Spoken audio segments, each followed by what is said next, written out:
Iniwan siya ng mundong mahal niya. Pero araw-araw pa rin siyang naghihintay. Isang maliit na Shih Tzu na natutong masaktan pero hindi kailanman natutong tumigil sa pagmamahal.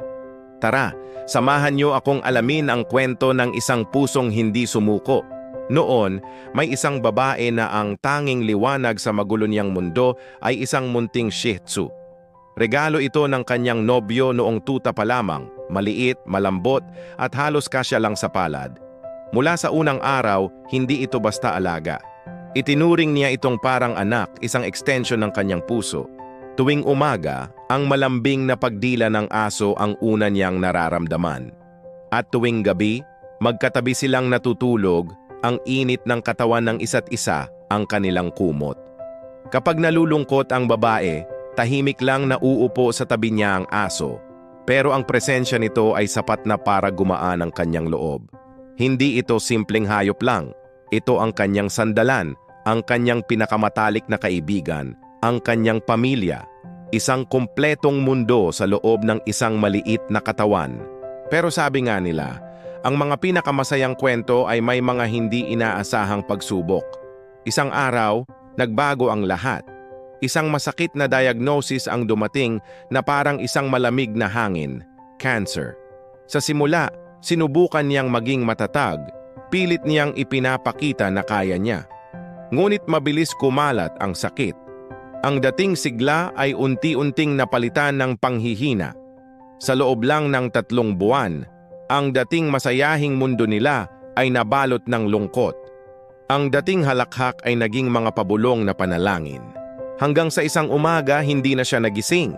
Ang Shih Tzu ay naghintay sa tabi ng kama, nag-aabang ng yakap, ng halik, ng tawag sa pangalan niya. Naghintay siya at naghintay pero wala nang dumating. Ang katahimikan sa kwarto ay masakit, mas malakas pa sa anumang ingay. Ang nobyo ng babae, durog ang puso. Bawat sulok ng bahay ay nagpapaalala sa kanya ng pagmamahal na nawala. Hindi niya kinaya ang bigat ng mga alaala. Isang araw, umalis siya. Iniwan niya ang bahay, ang mga gamit, ang mga litrato. At kasama ng lahat ng alaala, iniwan din niya ang aso. Walang paliwanag, walang paalam. Isang pagsasara ng pinto na nagsara rin ng mundo ng maliit na Shih Tzu. Mula sa isang prinsipe na minamahal, ang Shih Tzu ay naging isang palaboy sa lansangan. Ang dating malambot na kama ay napalitan ng malamig na semento. Ang masasarap na pagkain ay naging tira-tira sa basurahan. Araw-araw naghahalungkat siya, naghahanap ng kahit anong makakain.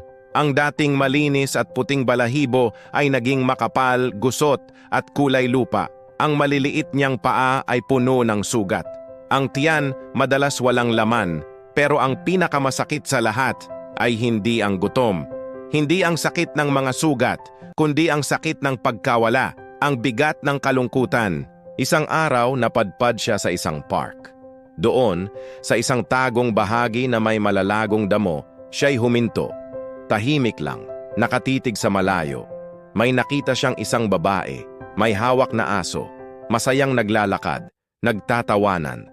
Biglang tumigil ang mundo ng Shih Tzu. Parang may bumalik na alaala.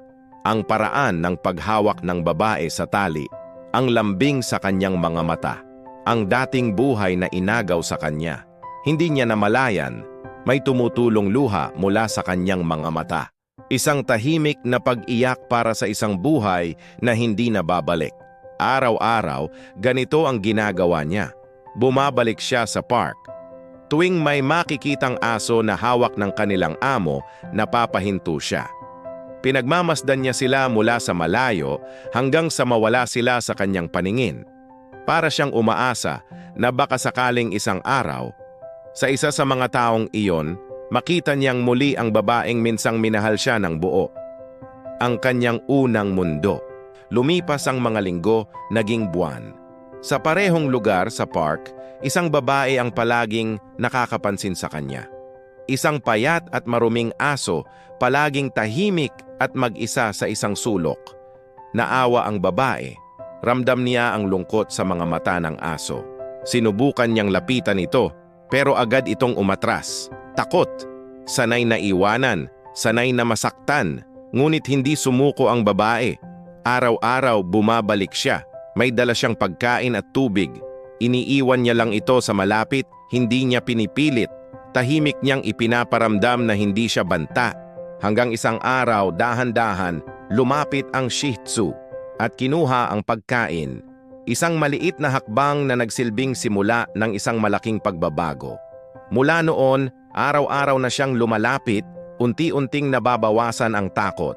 Isang umaga, pagbalik ng babae sa park, nakita niyang nakahiga lang ang aso. Hindi ito makatayo. Doon na siya kinabahan. Buong ingat niya itong binuhat. Ang maruming balahibo ay hindi niya ininda. Dinala niya ito sa vet, umaasang hindi pa huli ang lahat. At buti na lang, dahil sa agarang tulong, naagapan ng sakit na dulot ng malnutrisyon at impeksyon.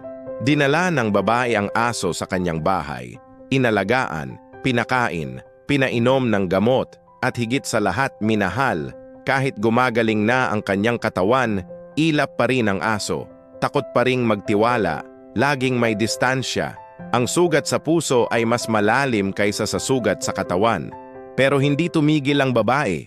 Patuloy niya itong kinausap ng malambing, hinahaplos ng dahan-dahan. Ipinakita niya na ang pagmamahal ay pwedeng maging permanente. Hanggang isang gabi, habang nakaupo ang babae sa sahig, dahan-dahang lumapit ang Shih Tzu at dinilaan ang kanyang paa. Isang maliit na hesto, pero ang ibig sabihin ay napakalaki. Salamat. Hindi mo ako iniwan. Mula noon, tuluyan na siyang gumaling. Ang dating maruming aso ay nalinis, nagupitan, at bumalik ang kislap sa kanyang mga mata.